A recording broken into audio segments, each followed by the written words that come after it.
1, 2, 3, 4, 5, 6, 7, 8, 30.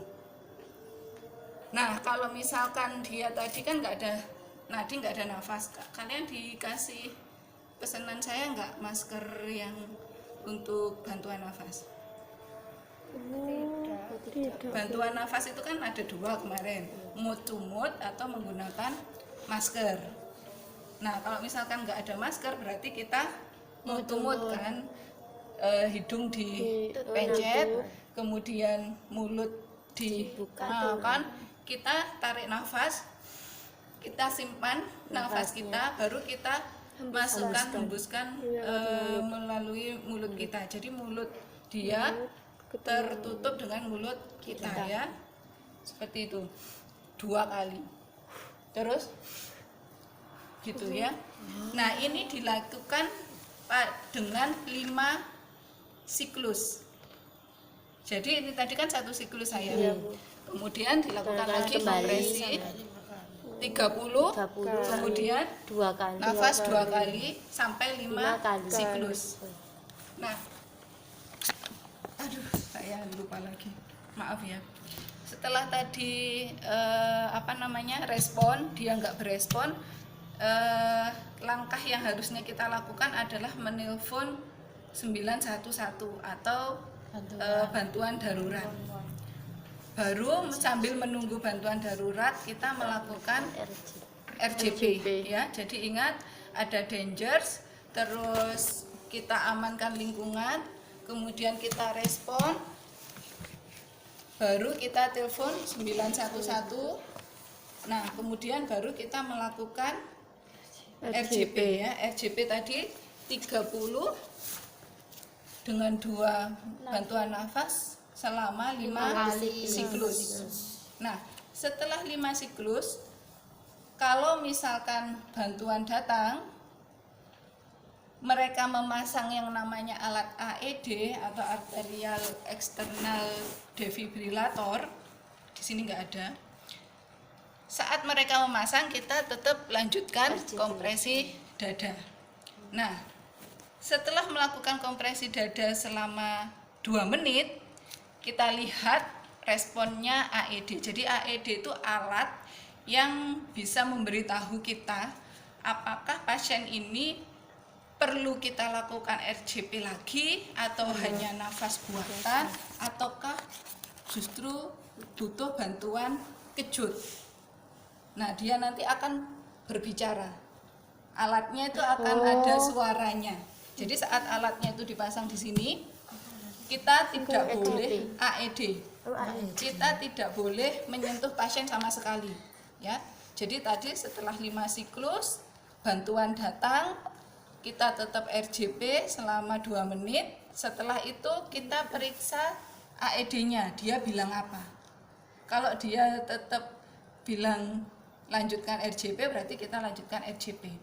Setelah itu kita periksa lagi apakah nadinya sudah berdenyut dan dia sudah bernafas. Kita periksa lagi. Nah, kalau misalkan nadinya positif tapi dia belum bisa bernafas, kita hanya memberikan bantuan nafas buatan tanpa RJP.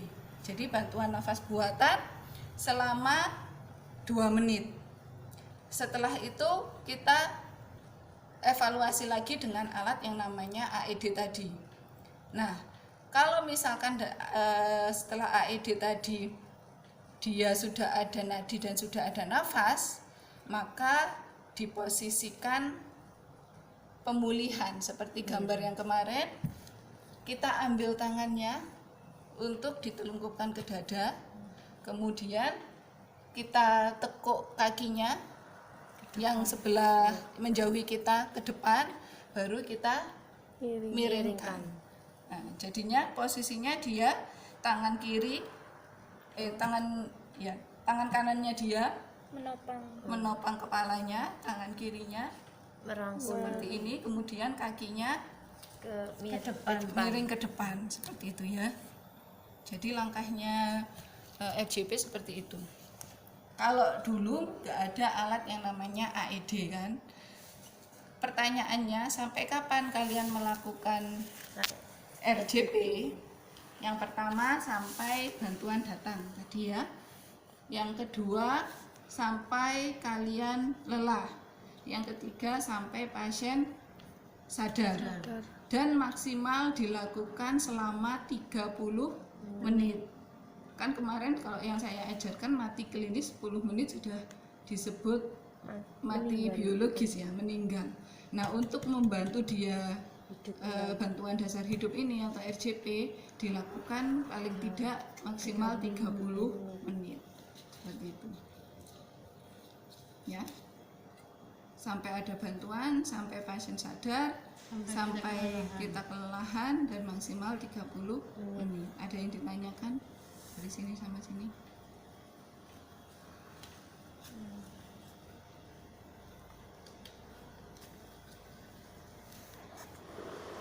Ya. Yang tadi kan 5 siklus itu kan maksimal 30 menit. Nah, jadi lebih dari 5 siklus atau cuma yang penekanan dada, kompres dada saja? Yang 5 siklus.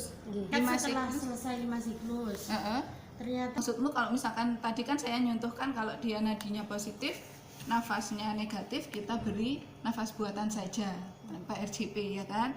Kalau misalkan pertanyaanmu mungkin kalau nadinya masih negatif, nafasnya masih negatif, terus RJP nafas buatan, RJP nafas buatan, kan ilmunya tadi 30 RJP 2 kali nafas buatan, gitu terus sampai 30 menit. 30 menit itu kalau tadi ya misalkan petugasnya yang kita panggil darurat tadi dari jauh, tapi ya gitu ya, sebenarnya kalau kita nelpon 911 atau panggilan darurat, pastinya yang akan datang adalah yang paling dekat dari kejadian, seperti itu. Makanya kita melakukan RJP sama nafas buatan sampai itu tadi ya, sampai petugasnya datang, atau sampai kita lelah, atau sampai pasiennya sadar, atau sampai 30 menit. Kalau kalian menemukan pasien, tadi kan saya mencontohkan memang untuk RJP, artinya mencontohkan bahwa nadinya negatif, nafasnya juga negatif. Nah, kalau kalian ketemu pasien nggak sadar, kemudian kalian respon, kemudian kalian periksa nadinya sama nafasnya ternyata ada, nggak usah RJP, kalian hanya memantau apakah nadi sama nafasnya itu tetap jalan gitu ya, sampai bantuan datang. Jadi RJP sama nafas buatan itu dilakukan kalau memang negatif, nadinya negatif, nafasnya negatif.